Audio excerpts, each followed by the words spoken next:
How now, spirit, whither wander you? Over hill, over dale, through bush, through briar, over park, over pale, through flood, through fire.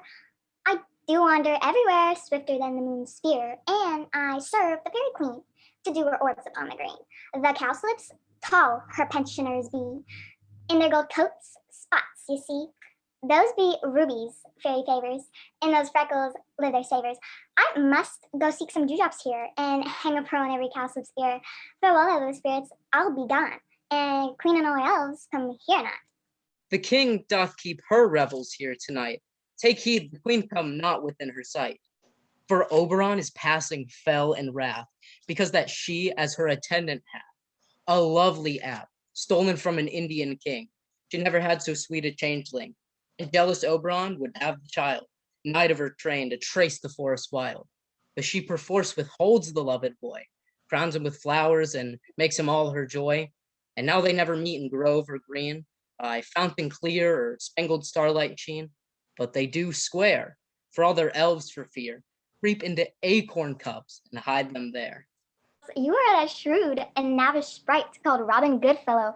Are you not he that frightens maidens into spilling the tea, and sometimes make nuclear reactors raise alarm, mislead sight wanderers laughing at their harm? Those that hobgoblin call you, and speak like you do their work, and they shall have good luck. Are you not he? Thou speakest aright. I am that merry wanderer of the sight. I jest to Oberon and make him smile when I a fat and incel man beguile, flirting in the likeness of a Pretty girl. giving QAnon and flat earth a whirl.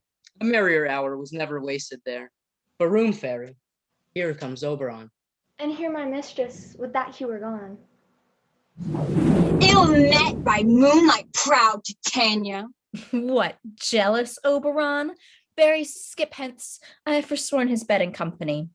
Rash wench, am I not thy lord? Then I must be thy lady. But I know when thou hast stolen away from fairyland, and in the shape of Corwin sat all day, playing pipes of corn and versing love to a Morris Fidella.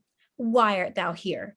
Come from the farthest steep of India, but that, forsooth, the bouncing Amazon, and your buskined mistress and your warrior love. To Theseus must be wedded, and you come to give their bed joy and prosperity. Oh. How can thou thus for shame glance at my credit with Hippolyta, knowing I know thy love to Theseus? These are forgeries of jealousy. And never since the middle of summer spring, we met on hill and dale, forest or mead, by paved fountain or by rushy brook, or in the beached margent of the sea, to dance our ringlets to the whistling wind, and with thy brawls hath disturbed our spot, and broken the internet.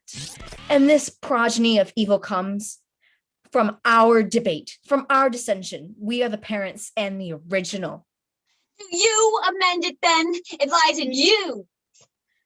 Why should Titania cross her over, and I do but beg a little changeling apt to be my henchman? Set your heart at rest. The fairyland buys not the child of me. Her mother was a voitress of my order, but she, being mortal, of that app did die, and for her sake I do rear up her app, and for the sake of her, I will not part with it. How long in this wood do you intend to stay?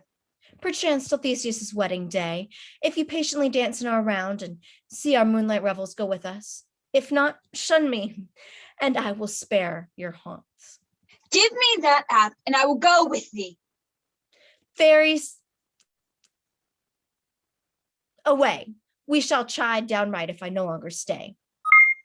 Go thy way, and I shall not from this grove till I torment thee for this injury. My gentle Puck, come hither.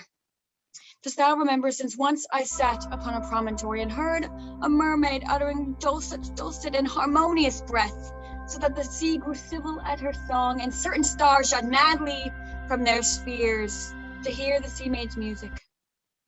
I remember. That very time I saw, but thou couldst not. Flying between the earth and the cold moon, Cupid, all armed, took certain aim at a fair vestal thronged by the west. Yet marked I where Cupid's bolt fell, and it fell upon a little western flower, before milk white, now purple with love's idleness. Fetch me that flower, the herb I showed thee once. The juice of it on sleeping eyelids laid will make or man or woman madly dote upon the next live creature that it sees. Now fetch me this herb and be here ere the Leviathan can swim a league. I'll put a girdle round about the web in 40 minutes. Having once this juice, I'll watch Titania when she's asleep and drop the liquor of it in her eyes. The next thing she then waking upon sees, whether it be lion or bear or wolf or bull or meddling monkey or busy ape, she shall pursue it with the soul of love. And ere I take this charm from her sight as I can with another herb, I'll make her render up her page to me. But who comes here? I'm invisible, and I will overhear their conference.